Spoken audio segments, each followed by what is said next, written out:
I'm David Carlysle Humphreys. I was born in Baton Rouge, Louisiana in 1951 at the Baton Rouge General Hospital. My mom was a professional tap dancer. She had a group in Nashville known as the Shirley Sisters, and she traveled all over the South dancing in vaudeville. My dad sold calculators from Monroe Calculating and Machine Company here. On my father's side, his parents grew up in New Orleans and had a home in Audubon Place. And from what I understand, they used to have these wonderful musicales, and they would bring in musicians from all over the world, opera singers and famous concert pianists, and they would have musicales in the house. I know that on my mother's side, her mother was a painter, and there were various artists in the family. I was born on Valentine's Day, and I think as a child I was always, it was easy for me to entertain myself. I would go into my room, find something interesting to either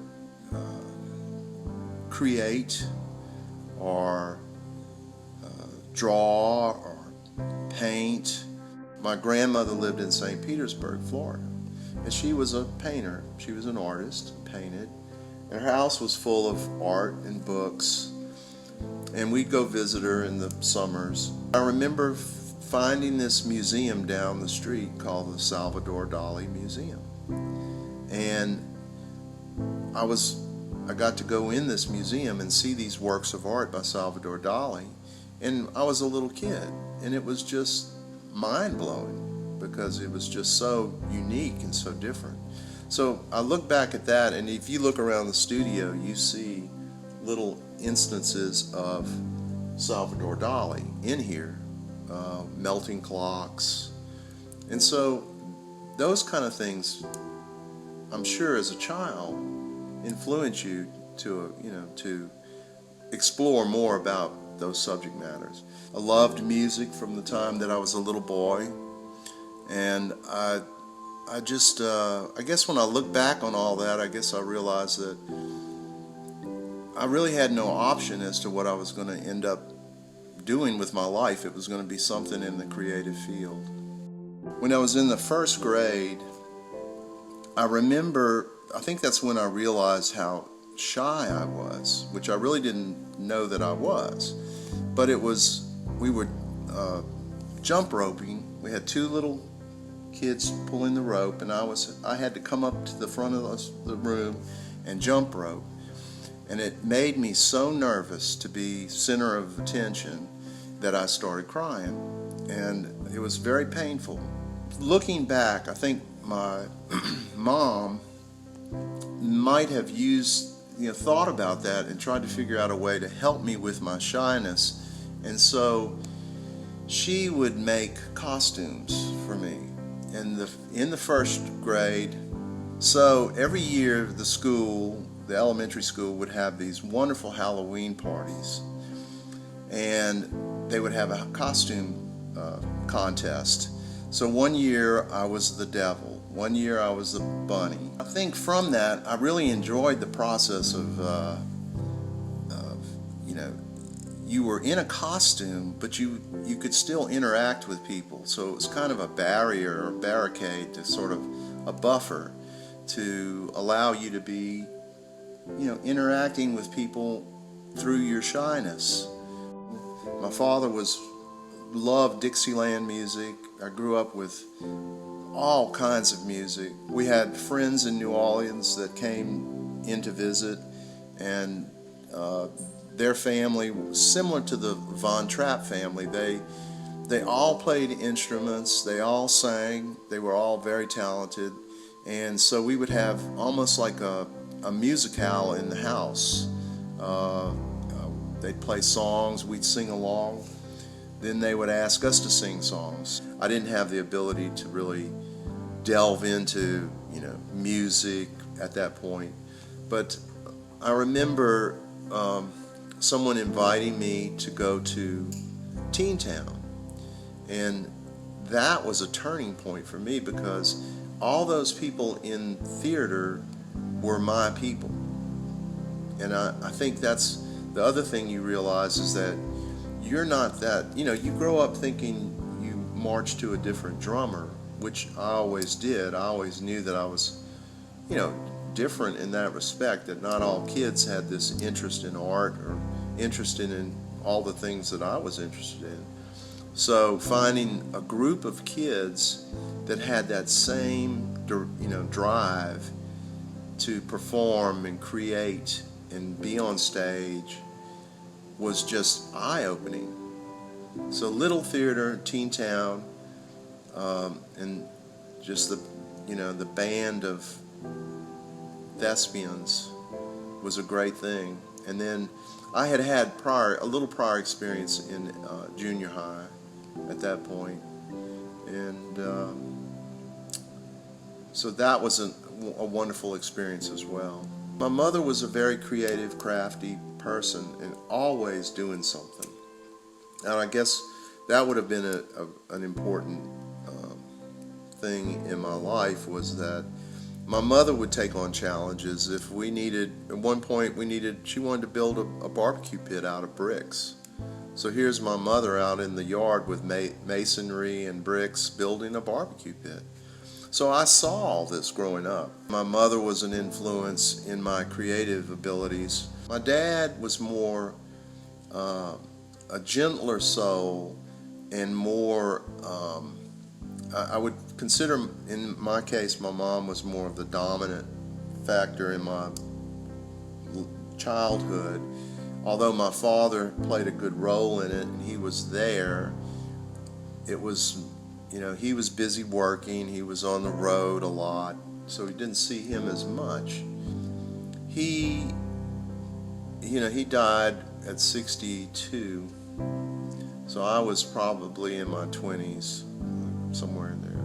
And it was devastating. I mean, you think about losing your parents at a young age, but I don't know if that I'm sure that was a formative thing that helped me to realize that I needed to find a course to my life and do something with it that was important.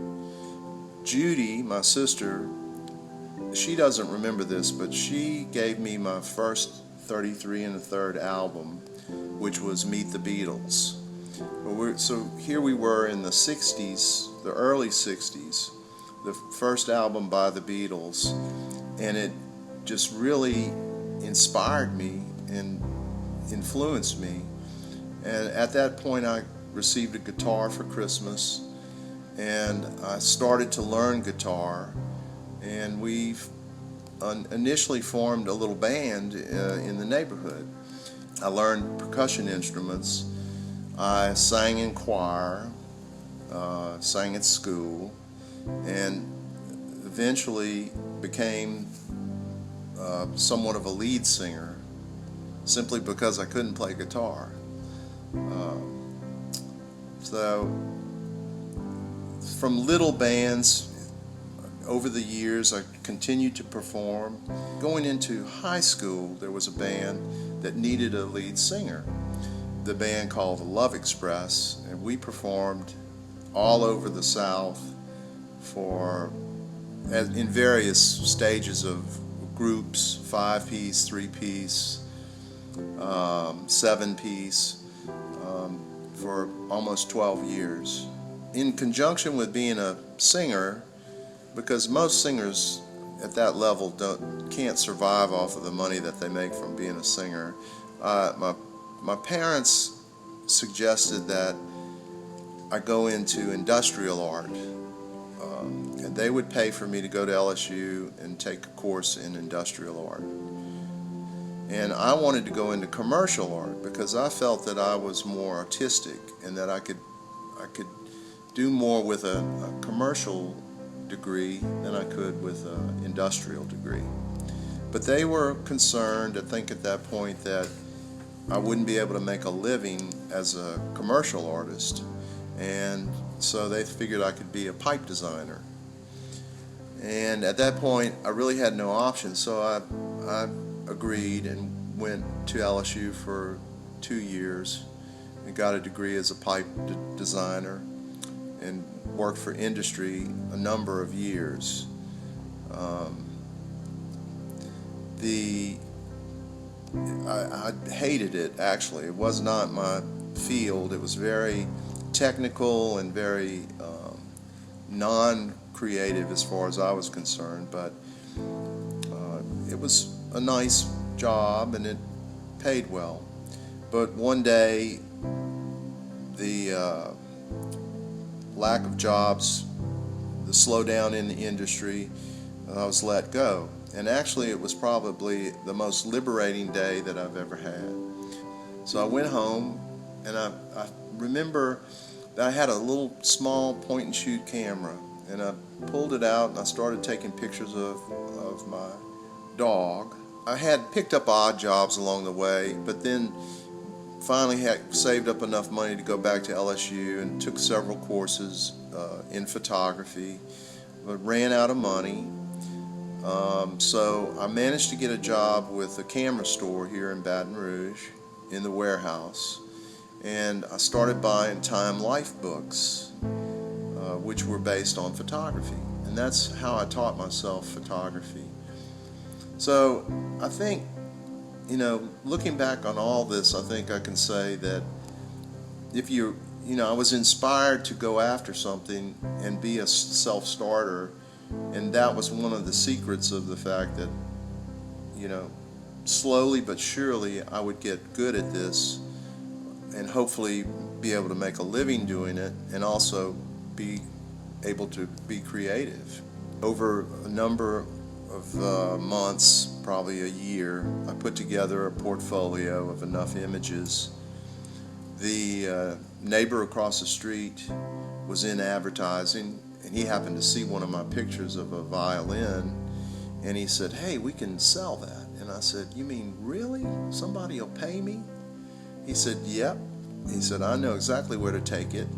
So we jumped in the car. He called someone, and we jumped in the car and went to the symphony. And the Baton Rouge Symphony bought the picture for $100 and put it on the cover of their one of their first publications. So then he started explaining to me that I could go around to advertising agencies and show my portfolio, and they perhaps would have work for me. And that's how I started my commercial work, all the while still working on my fine art work and creative work. So slowly but surely, agencies would hire me, take a risk, give me jobs, and I would slowly build up a bigger portfolio, show more work, get more work, more creative jobs actually. So I was really enjoying, still do to this day, enjoy the commercial aspect of my creative side. But I feel like everything I do is creative. I don't feel like there's a distinction between fine art and commercial art, commercial photography, as far as the fact that you still have to be creative and you still have to have a good eye. Some of the first work that I ever did was based on the fact that I only had a little camera and no flash equipment, nothing really to use in the studio. So I had friends that owned a hair salon, and I went down to the hair salon and I asked them if I could shoot their clients in the windows if they were willing to let me do it, and they said sure. So I basically would wait till a lady would have her hair done, and then I would ask her if I could take her picture with window light and a reflector, and then I would sell her prints. Food photography always interested me because food is so tactile and beautiful, and the colors, and there's so many, there's such a variety of food that you always had something that you could find to photograph. I kind of felt that I was more than just a photographer as far as the technical aspect of it. I was more interested as well in the actual design and the placement of colors, the placement of shapes, how all those interacted together to pull your eye around the photograph. That was the fun thing for me. So I learned the technical things to get that out of the way so that I could have fun and create. Then started taking and using photography as a basis to create what I consider fine art. And taking photography and transcending it from photography as it is to something that when people see it they go, wow, how did you paint that? And you say, well, I didn't paint that. It started out as a photograph. I've always been more of an artist than a photographer. I utilize the camera to create art, whether it be for commercial use or for fine art. So it's a tool, it's a brush, it's a piece of stained glass, it's whatever you want to call a camera.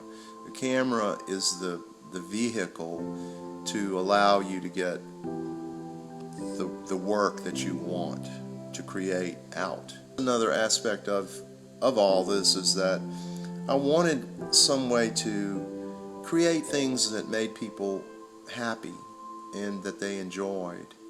And I've always wanted to do that since I was a little kid. What I find funny about being an artist is being around other artists. And then you start to realize that other artists and yourself have no option. We have no option as far as what we're going to do. We are going to create. It could be, we don't always create great work. We don't always create bad work. Sometimes we create masterpieces, but it's not the final piece of art that's so important. It is the process of creating.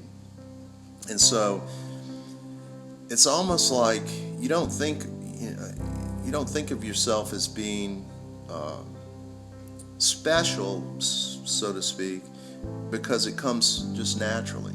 You just have to do it. And I think if you ask any artist that, they'll say the same thing, that they do not have any choice in the matter, that they are born to do this, and that it's something that they just have to do.